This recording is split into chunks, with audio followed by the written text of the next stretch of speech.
I plan to talk about this Western people and also the non-Buddhists, how they come to Buddhism. They come through two ways. One way is they do lots of reading. Out in the bookstore, particularly if you are traveling, you just browse around in the bookstore just before you start off your flight. You will see many Buddhist books now. Many Buddhist books, but I'm sorry, mostly in Theravada Buddhism. And then if it is in Theravada Buddhism, usually it focuses on meditation and the practice. The word practice in Pali, it is patipati. The first pati, the T with a dot underneath, that means taking a turn, coming back.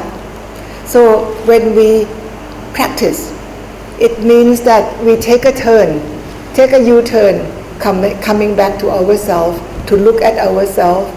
Where is this ourself? When we talk about self, where is this self? You look at it and now it is only the four elements, jatu, thatu. And where is the self in these four elements?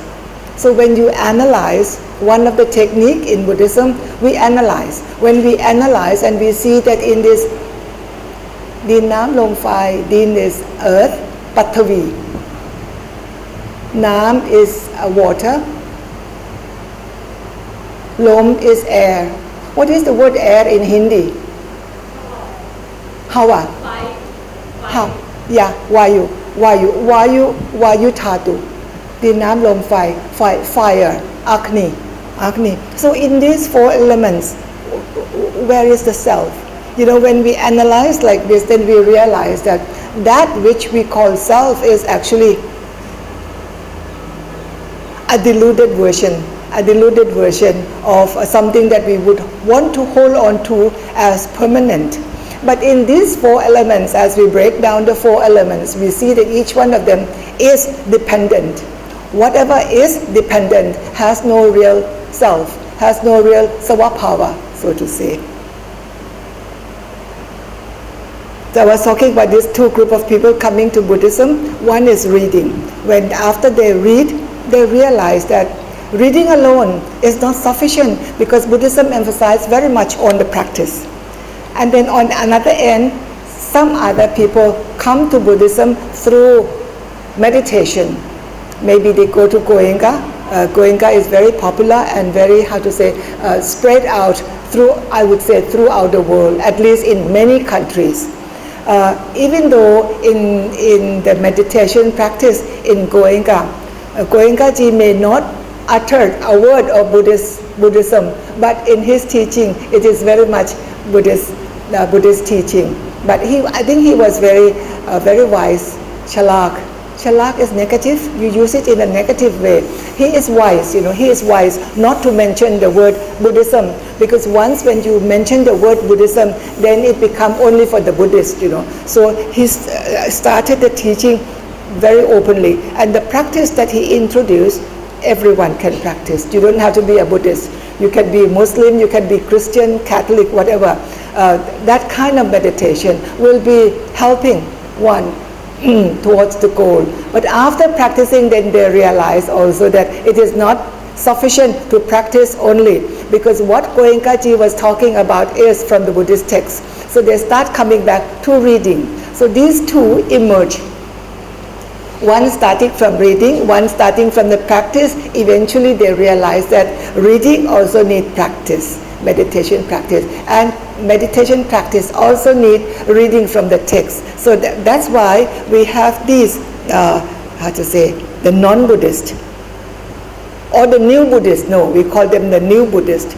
The new Buddhists actually have a better understanding of Buddhism, because they really go through passage of scrutinizing both the practice as well as the teaching. So that's why sometimes we say that now Buddhism will be growing in the West, because they are what you call Buddhist by choice. Buddhist by choice. Whereas we are, the local people here in Thailand, we were born into this Buddhist culture, into Buddhism, and we do not really give much importance to the teaching of Buddhism. So we are Buddhist by chance. We happen to be born in this country, not realizing that it is so important. It is something that we need to appreciate, that we were born in this land that practice Buddhism. It is in every grain of rice that every grain of life that we can see that how Buddhist teaching is actually expressed. So eventually the two groups of those who seek for the teaching, those who seek for the practice, come together to realize that both practice and reading the text, textual reading and practice come together and benefit one at their best. Now I will explain about this, the forest tradition. The forest tradition, they just go straight to practice. So when you talk to some of these monks who are forest lineage, you talk to them about the ordination of bhikkhuni, they will not understand, or whatever they tell you will be mostly what they believe rather than what they have studied from the text, because very few Buddhist forest tradition temple, very few of them would really emphasize on reading. In fact, many centers that emphasizes on the meditation practice, they would not encourage you to read, because if you start reading, then you get your mind get contaminated with these words, with this textual reading. But in the real practice, you have to have both. When the Buddha started with this establishment of the fourfold Buddhists, the Bhikkhu, Bhikkhuni, Upasaka, Upasika, laymen and laywomen, he expected them to study his teaching, to put it into practice, and to be able to defend, and also to be able to propagate. Now, if you don't put in practice, if you don't study and you don't put into practice, this combination is very important. You will not be able to defend. Many of my disciples always come and complain, that they heard somebody say so and so, and they really don't like it, but they don't know what to tell them, because they themselves do not know what is the true teaching. So my question is whether to be a good Buddhist. Suppose if you are not very well educated, some of them cannot even read and write, illiterate people, can they be good Buddhists? Of course, even those who cannot read and write, they can be good Buddhists. My grandmother, my maternal grandmother, she was chief machi of her temple, and she recited very well. No writing. Her memorization come from hearing, and she was very good in chanting. The younger machis have to come to her. They had to come to her and ask her, this passage, what is the next line, like that. And she would be teaching them line by line through recitation. เล่าให้ท่านฟังถึงคุณยายส้มจีนนะว่าไม่ได้อ่านหนังสือไม่ได้รู้หนังสือนะเราไม่ต้องมาแซงทำเขียนไม่ต้องแซงทำเขียนเลยสะกดไม่ถูกไม่รู้หนังสือแต่สวดมนต์คล่อง so the teaching that we have heard, to be able to allow you to see to the true nature of things, you don't have to know many sentences. Very straightforward, very simple. See things as they are. Well, this is very simple word, very simple sentence.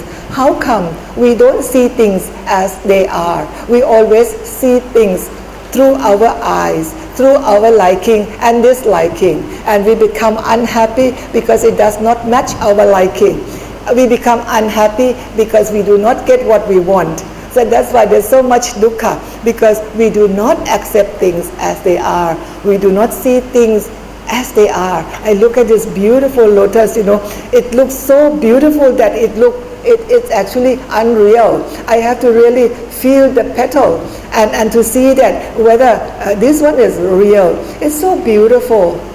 Yes, we look at it, it's so beautiful, and you enjoy the beauty. But with the realization that the true nature of lotus, it will last only for today, and because you have already picked it up, so by tomorrow it will be wilting away. So the nature of wilting away is also within itself. Potentiality of wilting is now, it's in here, but we enjoy the beautiful part of it. But when the actuality comes tomorrow, we don't seem to accept it. No, we don't like it. Now we look at the lotus. What about ourselves? Then we look at ourselves, and it's, how come you are so old? How come you look so old? Well, I'm going through that passage that you are also. If you are happy, if you are lucky enough, you will be also going through the same passage. Mind you, if you are lucky enough to get old. This is a beautiful aspect of life. Yeah, life. What else do you want? What else are you looking for? It is for real. Young and beautiful, you can also be old and beautiful in the way that old people can become beautiful. So we look at this. This is already giving you so much dharma. Just looking at the lotus, giving us so much dharma that we can cultivate, come back to ourselves to realize and feel thankful of this beautiful lotus, of its existence, and thankful for teaching us the true nature of lotus, which is also the true nature of ourselves. Like that, when we realize this, from this very simple fact, you have to be educated. Do you have to be able to read in order to see this nature? This is so beautiful. This is such. ความจริงของชีวิตมันอยู่ตรงนี้เห็นดอกไม้นี่แล้วสวยไม่สวยสวยถ้างั้นหลวงพี่ก็จิตใจของหลวงพี่ก็มีโลภะโทสะโมหะสิที่จะเห็นอันนี้สวยต้องเห็นว่ามันสวยค่ะเพราะมันสวยจริงๆแต่ความสวยนั้นเราไม่ยึดติดว่าเป็นของเรา We must be able to see the beauty of it, but we are not holding on to the beauty that it must remain like this, because the nature of it is going to change. It's going to change. The other day I was looking at lotus like this, and the wind was so strong, and then the petal was falling off right immediately as I was explaining about the lotus. So it shows its nature that is so fragile. It will not last. So is our life. Yesterday, my in the line message, they sent a photo of a young lady, I would say. She's only 40. Oh, well, when I said young lady, 40, because I'm close to 80, so that's why I see 40 as young. Not even 40. She was on her dying bed. She had this cancer in her ในอะไรพี่ในสายเลือดนะเป็นอะไรเป็นมะเร็งในเลือดนะเขาเรียกอะไร leukemia young face, just closing her eyes, and her sister was touching her like this, to send her off because it's her last moment, and she died so beautifully. She passed away from this existence to the other very peacefully, just like a sleeping person. But because she had leukemia, so she was very, very pale, very white, but young, very young. So that's how passing on from one existence to another.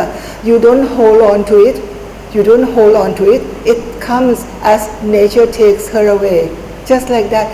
So death can also be beautiful. Why do we celebrate only birthday? When death comes, it's also part of our life, and we see things as beautiful. It is beautiful. So we must be able to be reminded that the teaching of the Buddha is so immediate.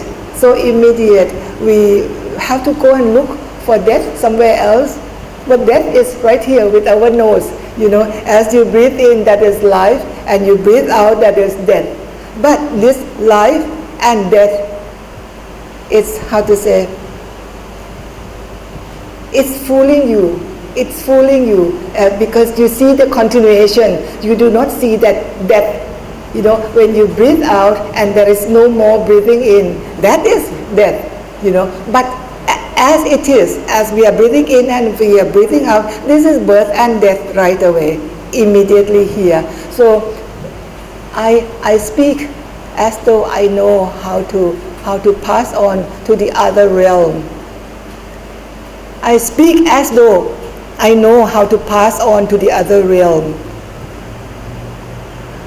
I wish so, I hope so, that we talk about it, and when the actual time comes, I hope to be able to pass on to the future realm peacefully, just like how that girl passed away yesterday, very peacefully in her sleep, and she's gone. So that is part of our life, that is nature, that is Dharma, We look at things like this and we become, grateful. We become grateful for our own existence, and because we know that we can pass on to another life, another realm very easily. So whatever remains, consciously, I will do my best. I will do my best for myself. I will do my best for my community. I will do my best in my understanding of the teaching of the Buddha. I will try to see this real nature which is not depending on other. The only real nature that is not depending on others is Nirvana. Only Nirvana, that is not depending on others. So because of that, it is for real. And our practice, all our practice, aim towards that, this experience of being with this state that is not depending on other factors. So very important that we are mindful of our practice, understand our life, be with it mindfully, and keep on our wholesome thought, speech, and act, so that we can help continue on the teaching of the Buddha. Thank you.